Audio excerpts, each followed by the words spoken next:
Hi everyone and welcome back to the channel. If you're new around here, my name is Shelley and this channel is all about simple living, slowing down and creating a life that feels calm, meaningful and free. So I've been realizing that the suffering I've been doing hasn't been coming from other people. It was actually coming from conversations that I'd been having with them in my own head. Every time I found the courage to have the conversation with someone, to ask the questions and to become more curious, people have really surprised me in the most wonderful of ways. So today, I just want to talk to you about communication, connection, and why getting out of our heads might be just the most magical thing we can ever do. Now, I'm an overthinker from way back. It's something I wish I could stop, but I've kind of learned to accept that that's just who I am. And you know what? If it makes me more reflective and intentional in my days, then that's actually not such a bad thing. But I find the issue that arises for me over and over is that I worry about other people's reactions or their expectations of me. I don't know about you, but there was a time when I definitely had more conversations in my head with people than I had with them in actual real life. And the outcome of that was never good. All I would do is just go over it and over it. My mind would come up with the worst case scenarios in most situations. And I just get stuck in this loop of just replaying it over and over and over. I spent a lot of time worrying what other people thought about me, preparing conversations in my head so that I could say the perfect thing when the time came. The funny thing about that, there was neither the perfect time or the perfect words. They just don't exist. Most times I would avoid having the conversation just because I was too worried about what I might say, if I might say the wrong thing, or what might come of it. And even worse, I couldn't remember which conversations I'd had in my head and which I'd had in person. But lately I'm learning that just like me, people are human. They have things that pop up. They're not always able to communicate clearly. And more often than not, they don't mean to let other people down. It's just a part of being human. So last week I had a friend come to stay and it was wonderful. I loved having the company. It was just so fun to have someone else here. But one thing I realized is that I took on a role that I probably shouldn't have. So I took on the role of tour guide in the end. And this particular friend of mine, she had just finished walking the length of New Zealand. So she'd spent 5 months hiking, which is amazing. And she got here and the next day I'm dragging her on a hike. I'm planning different things for us to do, not really letting her sit still. And what I realized about that was that I wasn't communicating. I wasn't asking her, do you want to do these things? I was just like, right, we're going to do these things. You're only here for 2 weeks. You've got to fill your days with the things that I think are important. And it created some tension. You know, by that second week, we were starting to dissociate from each other. And part of that is also because I am an introvert. There's no question about that. I love people. I love spending time with people, but I also need my own space.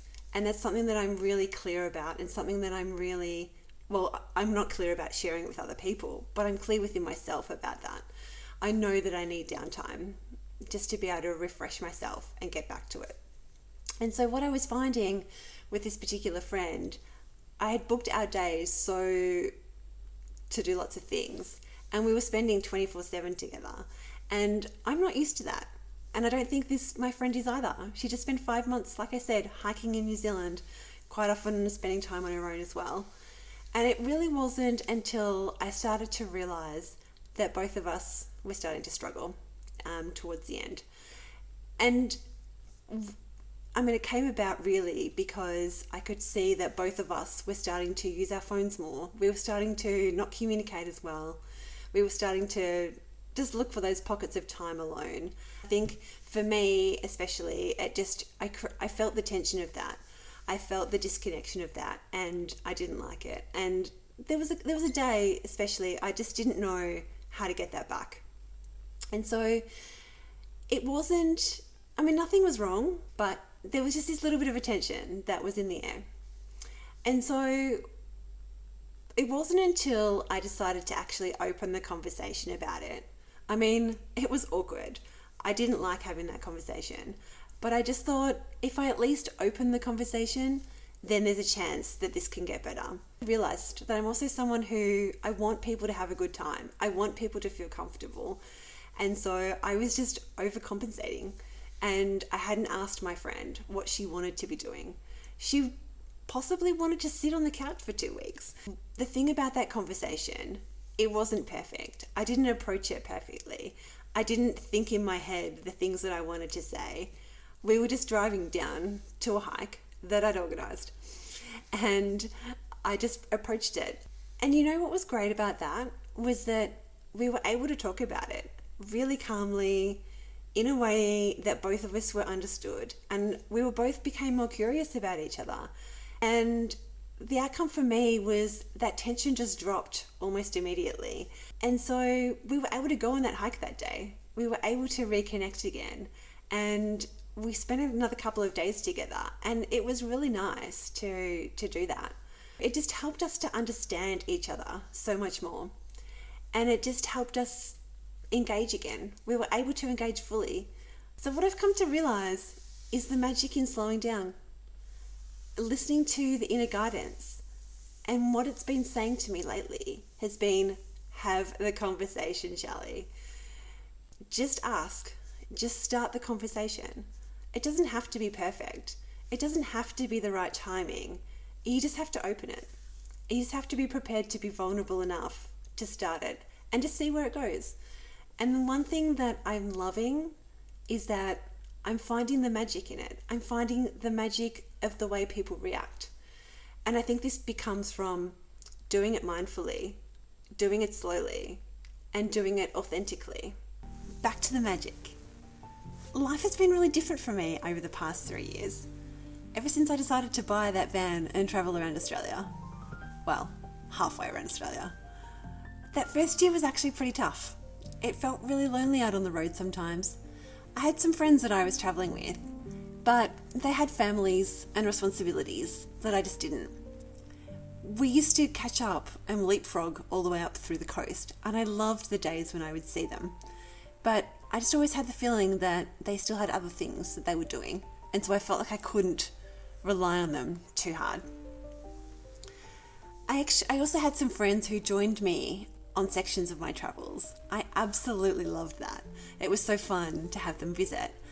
But every time they left, I really felt the void again. Communicating got harder. It felt easier to lock myself in the van and keep to myself. I was exploring some really great new places, and most of the time loving it. But I often wished that I had someone else around to share it with. You know, you can be parked beside the most beautiful beach in Australia and still feel lonely if you have no one to share it with.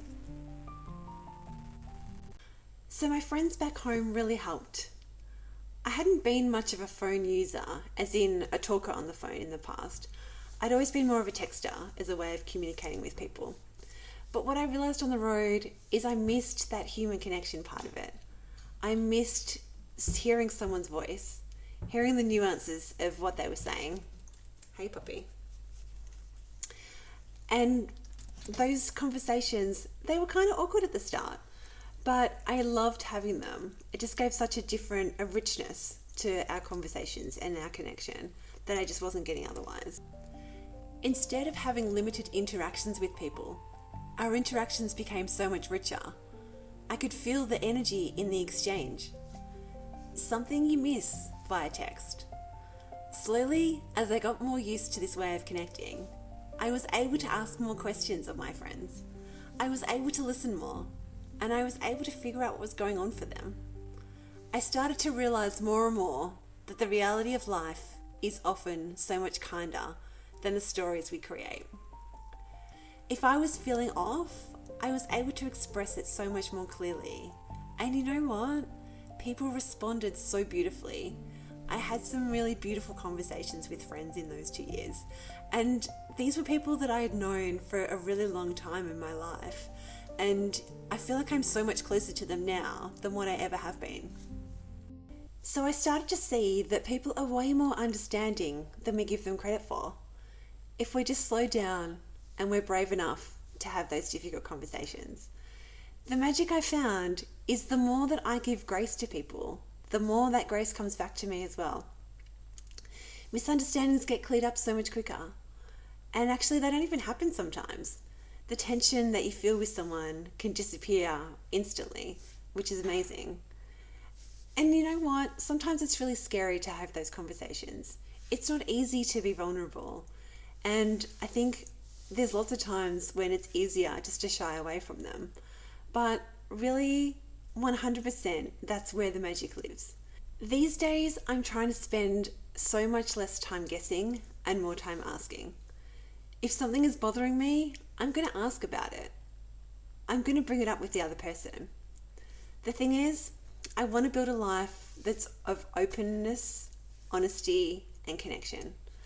And I think the only way for that is to do this, to have these difficult conversations with people. I'm also learning to tell people how I feel. And actually, that's been a really big one for me. I've been learning to tell my friends what I love about them. I've been learning to appreciate them out loud for the things that I really care about them. And that has also been truly magical as well. People respond well to that. People love hearing how great you think they are. Of course they do. We don't get a lot of compliments in life. And I think it's really beautiful when you can tell someone exactly why you appreciate them. One thing I've come to learn is that people will show you who they are. And for the most part, since I've been more open and more mindful, people have been surprising me with just how lovely they are. People care way more than we give them credit for. And I'm finding that the more that I'm open and I'm kind, people just reflect that back to me so much easier. There's real magic in allowing people to surprise you and people to be there for you. You never quite know how something will turn out unless you try. So these days, whenever I catch those stories going round and round in my head, I try to remember that most of the answers that I'm looking for don't exist in there. The answers exist in having those conversations, in opening up and being more mindful about what I'm doing. And you know, the older I get, the more I realize that life was never about having all the answers. It's about being brave enough to stay open, to stay connected. Because when we do, the magic of life surprises us. People surprise us. And that's where the real magic lives.